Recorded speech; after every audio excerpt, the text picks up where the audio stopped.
So on a previous video I made, I mentioned that I think Inui at one point was pound for pound number one, even though he held the title for like 4 days.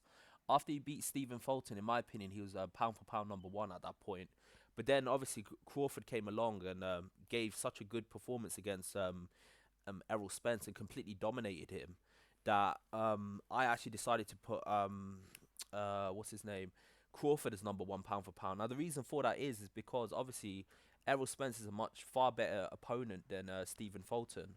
Not disrespect to Stephen Fulton, he's a world class fighter, underrated, unified champion. But let's be real, Errol Spence at one point, what was literally the guy at the welterweight division. He was the dude that literally had three of the belts. He beat good fighters like Ugas.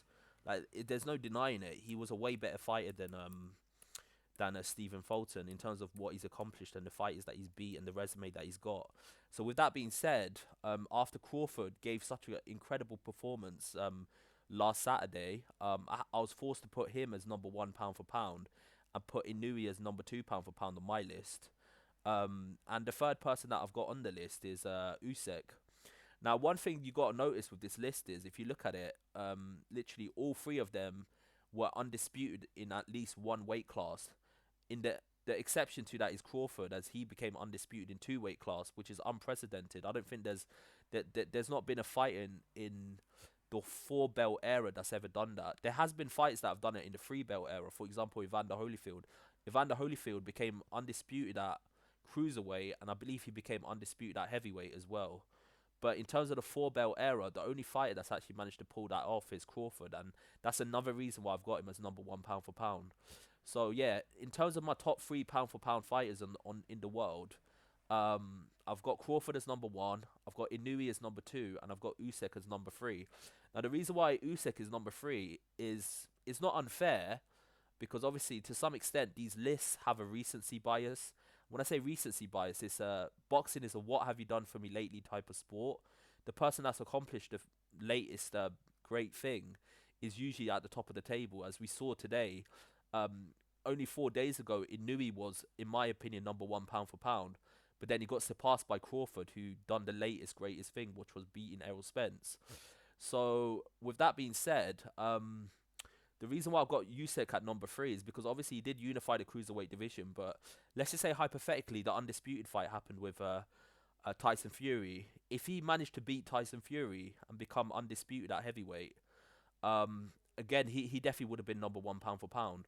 But obviously Crawford has managed to beat both of them at the punch because Inui's next fight is against um, that Filipino guy that he's going to fight next, who's also unified. And if he beats him, he's going to become undisputed in two weight classes.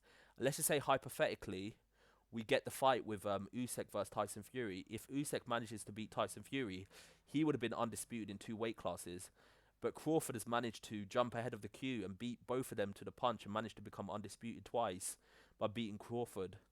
Not by beating Crawford, by beating Errol Spence. So for that reason, I've got Terrence Crawford as number one pound for pound at this point in time. I think he's a generational talent, and at this point, he's managed to accomplish something that not that many fighters have managed to do, which is become undisputed in two different weight classes in the four belt era. And for that reason, I've got him as number one pound for pound. So, what's your opinion about this? What do you think about my list in terms of outside of the top three?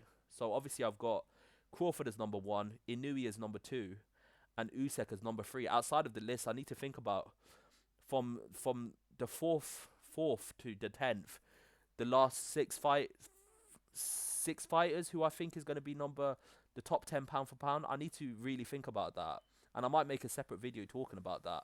But in terms of who I've got in my top three right now, I've got Crawford as number one, I've got Inui as number two, and I've got Usyk as number three. And obviously these lists are subject to change depending on what's going on in the sport. But at this point in time, I don't think it's inconceivable or ridiculous to say that Terrence Crawford is the best fighter in the world right now. He's the man. He's literally the best fighter in the world. Um, you can argue he might be one of the best fighters of yeah, he's definitely one of the best fighters of this era as well. He's a generational talent. But to be fair, Inui has one thing going over Crawford, which is he's much younger than both Crawford and Usyk.